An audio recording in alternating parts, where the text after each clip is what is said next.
Coucou les amis, je suis très ravie de vous revoir. J'espère que vous allez très bien. Moi, comme toujours, je suis en parfaite santé par la grâce de Dieu. Nous sommes au mois de décembre. Les jours ne font que défiler et d'ici quelques heures, nous allons franchir la porte de l'année 2023.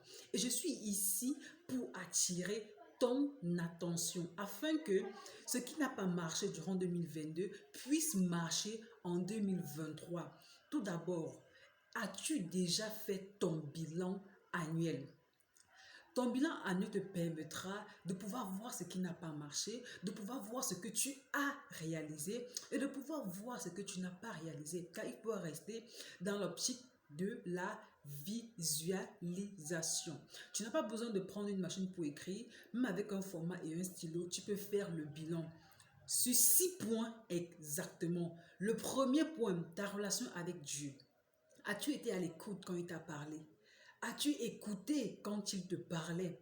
Car on dit les voix de Dieu sont insondables. Le deuxième point, c'est ta santé. Durant toute cette année 2022, es-tu tombé malade? Oui. Combien de fois? Qu'est-ce qui s'est passé? Et comment est-ce que tu as bravé? Sur ce point, vraiment, je remercie parce que j'ai été en santé durant toute l'année. Ça, c'est une grâce de Dieu. Et le troisième point, c'est ta relation avec les autres. As-tu rencontré d'autres connexions divines? Est-ce que de nouvelles personnes sont rentrées dans ta vie? Est-ce que tu t'es éloigné des relations toxiques? Quelles sont les personnes que tu as décidé d'écouter? Quelles sont les personnes qui sont tes modèles? Ceux-là qui t'ont impacté, ceux-là qui ont eu un impact positif dans ta vie durant cette année 2022. Et le quatrième point, as-tu découvert ta mission de vie?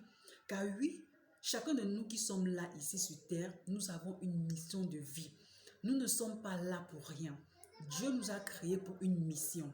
Et quand nous ne savons pas la mission que Dieu nous a donnée, nous nous perdons. Et Dieu merci, grâce à un livre, j'ai enfin découvert ma mission de vie. Et ça donne un état de plus... Ça, non, je ne peux même pas, je ne sais pas comment je vais expliquer. Et je vous parle de ce livre du docteur Dorian. Il est l'heure de libérer tout mon potentiel. Je vous assure, c'est un livre incroyable. Et vous voyez, elle a dédicacé mon livre. Vraiment, c'est magnifique. Et c'est vraiment magnifique. Ici, là, on vous parle de la connaissance de soi, de l'identité, de comment est-ce que tu vas guérir de tes blessures. Et puis, on te parle enfin de ta destinée. Comment découvrir ses talents, comment découvrir sa destinée. Alors, si vous êtes intéressé, vous pouvez retrouver mon numéro en description. Et pour le cinquième point, nous avons les finances. As-tu appris à bien planifier ton année 2022 en matière de finances? Est-ce que tu as lu des livres sur la discipline financière? Moi, j'en ai lu tellement de tonnes. Et je dis encore merci à tous ces auteurs-là qui font du bon travail. La discipline financière est très importante. Même avec un petit salaire, tu peux épargner. Avec ton activité, quel est le chiffre d'affaires que tu as réalisé? Si tu avais prévu réaliser un chiffre d'affaires de 10 millions, pourquoi est-ce que tu ne l'as pas réalisé? As-tu réalisé? Bravo, je te félicite. En quoi est-ce que tu as investi? As-tu épargné durant cette année? Tu dois faire un briefing de tout cela. Et enfin, le sixième point, c'est ta croissance personnelle. À quel niveau te trouve ta croissance personnelle?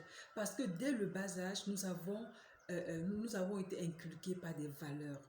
Nous sommes tellement face à des croyances limitantes qui nous empêchent de voir la vie autrement. À quel niveau es-tu? Sincèrement, à ce niveau, je remercie encore une personne que j'ai connue durant cette année et que chaque matin, je prenais la peine de l'écouter. Et avec ces enseignements que j'ai reçus, je dis waouh, est-ce qu'on peut faire ça?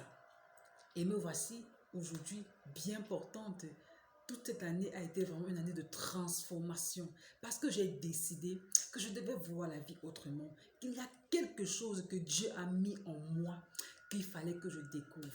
Et aussi, avec tout ceci, tu verras de toi-même que ton année a été vraiment une année glorieuse et tu rends grâce à Dieu. Maintenant, comment planifier l'année nouvelle, l'année 2023, dès le 1er janvier? Ne te laisse pas emporter par les bruits des fêtes de fin d'année. Reste concentré. Nourris cette vision que tu as et reste surtout focus car tu as quelque chose à accomplir. Avec ces 6 aspects que je t'ai proposés, avec ces 6 aspects que je t'ai annoncés, alors planifie ton année et dis-toi que le meilleur reste à venir. Je te remercie déjà de m'avoir écouté jusqu'à la fin. Je t'invite à t'abonner si tu ne l'as pas encore fait, à la cloche de notification et de pouvoir partager au maximum autour de toi afin de permettre à quelqu'un qui souhaite connaître comment est-ce que planifier son année. Et je te dis, tu verras comment tout se transforme. Année 2023, c'est une année d'accomplissement, c'est une année d'abondance, c'est une année d'action. Et pour cela, je te souhaite vraiment de passer de très belles fêtes en famille et que Dieu vous bénisse. Rendez-vous dans une prochaine vidéo.